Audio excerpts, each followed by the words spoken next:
মৰমৰ শিক্ষাৰ্থীসকল, আশা কৰোঁ তোমালোক আটাই কুশলে আছা।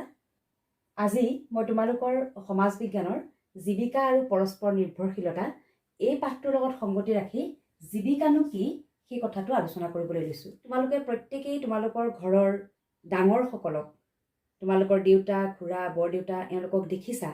প্ৰত্যেকেই কিছুমান কাম কৰে আৰু এই কাম কৰি তেওঁলোকে কি কৰে, নিজৰ প্ৰয়োজনবোৰ পূৰণ কৰে, লগতে তোমালোকৰ বা তোমালোকৰ পৰিয়ালৰ আন আন সদস্যসকলৰ প্ৰয়োজনসমূহ পূৰণ কৰে। তোমালোকৰ দেউতাক দেখিছা, তোমালোকৰ খুৰাক দেখিছা বা তোমালোকৰ বৰদেউতা, মামা এনেকৈ পৰিয়ালৰ যিসকল তোমালোকতকৈ ডাঙৰ ব্যক্তি আছে বা তোমালোকৰ পৰিয়ালৰ অভিভাৱকসকলে বিভিন্ন ধৰণৰ কাম কৰা তোমালোকে দেখিছা আৰু এই কামবোৰ কৰি তেওঁলোকে পৰিয়ালটো পোহপাল দিয়ে।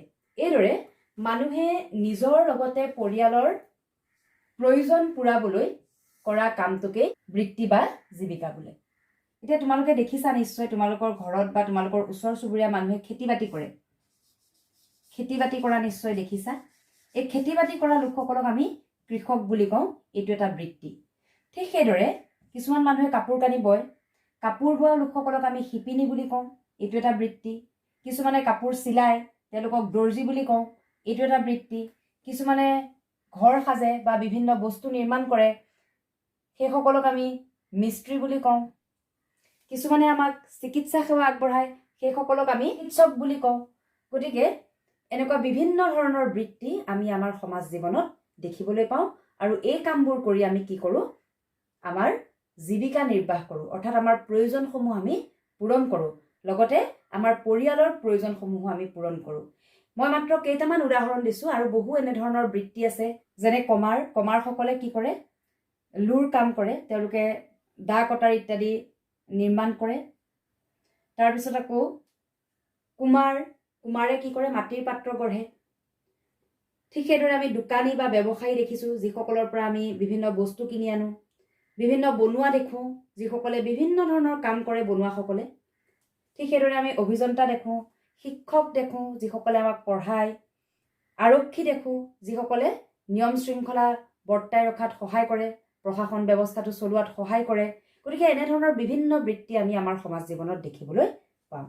এতিয়া তোমালোকে এটা কথা জানানে, আমাৰ ভাৰতবৰ্ষৰ বেছিভাগ মানুহে কি কৰে, খেতি বাতি কৰে, অৰ্থাৎ ভাৰতবৰ্ষৰ বেছিভাগ মানুহেই কৃষক।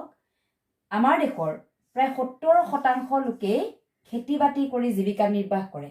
সেইকাৰণে আমাৰ দেশখন এখন কৃষি প্ৰধান দেশ। খেতি বাতি ইয়াত বেছিকৈ হয় বা বেছি মানুহে খেতি বাতিৰ লগত জড়িত হৈ থাকে, অৰ্থাৎ 70% লোক, 100 জনৰ ভিতৰত 70 জন লোকেই খেতি বাতি কৰে। ঠিক সেইদৰে আমাৰ অসমখনো, আমাৰ ৰাজ্য অসমখনো এখন কৃষি প্ৰধান দেশ। আমাৰ অসমৰ প্ৰায় 82% লোকেই খেতি বাতি কৰি জীৱিকা নিৰ্বাহ কৰে, অৰ্থাৎ 100 জনৰ 82 জন লোকে কি কৰে, খেতি বাতি কৰে। এতিয়া আমাৰ অসমৰ মানুহে বিভিন্ন ধৰণৰ খেতি কৰে।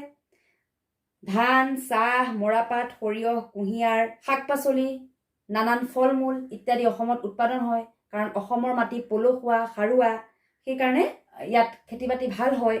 অসমৰ চাহৰ যথেষ্ট সুনাম আছে। অসমৰ চাহ পৃথিৱী বিখ্যাত, তোমালোকে জানা।